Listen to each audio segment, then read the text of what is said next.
So today I wanted to talk about some of my expectations for the Naval Strike DLC. Now if you have been keeping up with Battlefield 4 these past few weeks, you would know that Naval Strike is assumed to be releasing on the 18th of March.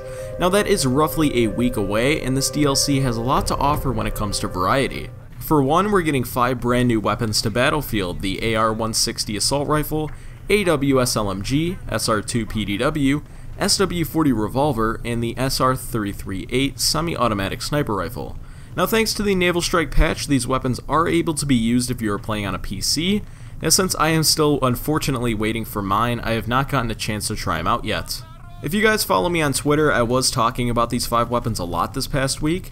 I don't really understand why some people are reviewing them before they are officially released. Now I could see somebody giving a first impressions video of the weapons, but not a full-on review. Now some people were uploading these reviews the first day they had access to the weapons. Now how could you review a weapon that you have played a total of 5 to 6 hours with? But anyways, I don't want this whole video to be of just me rambling, so I'll get on with the other topics. So along with those 5 new weapons, we're getting 2 brand new gadgets, the AA Mine and the M320 3GL. The AA Mine is essentially a tiny AA gun on the ground that shoots a projectile at a low-flying aircraft. Now from some of the videos I saw, it didn't look to be overpowered. Now on the other hand, what actually concerns me about this would be the spam of them all over the battlefield.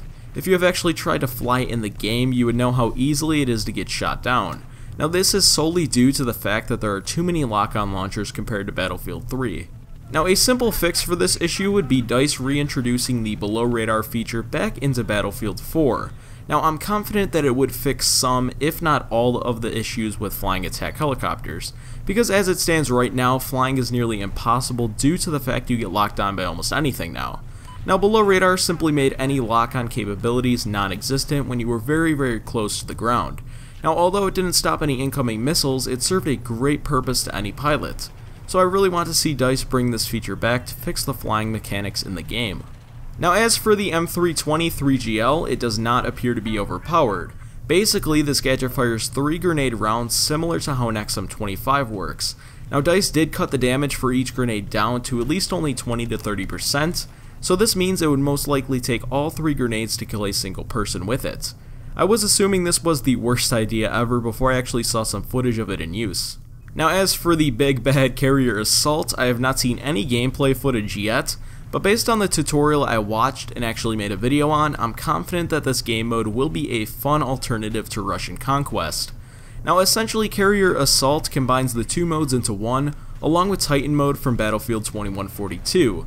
I'm really looking forward to this game mode solely due to how fun it looks. Now basically you have to capture conquest flags using your attack boats, and once you have a flag captured, a missile launches into your enemy's carrier. Now each missile that does hit a carrier will cause a total of 5 damage. So in order to get the carrier down to 50% health, you will have to capture 10 flags that will allow for 10 missiles to launch into the enemy carrier. So after you have done this, I'm assuming there will be a hull breach in the carrier, similar to what they did in the campaign. Now you can then use this to infiltrate the enemy carrier and participate in some very close quarter gunfights. So after fighting off groups of enemy infantry and navigating the corridors of the enemy carrier, you will then have to arm 2 MCOMs to make the ship actually explode. So whoever destroys a carrier first will win. So I'm definitely looking forward to some of the naval combat and infantry combat that will happen in this game mode. Now like I said previously, it is a mixture between Conquest and Rush, so maybe it might just bring those 2 fan bases together and make one amazing game mode. I guess we'll just have to wait and see, shall we? Well, that just about wraps up my thoughts and expectations about Naval Strike. However, I want to know your thoughts about Naval Strike. Feel free to leave any ideas or concerns you have in the comments down below. Also make sure to subscribe for the latest Battlefield 4 news. Thanks for watching everyone, but until next time, this is Zainab and I'll see you in the next one.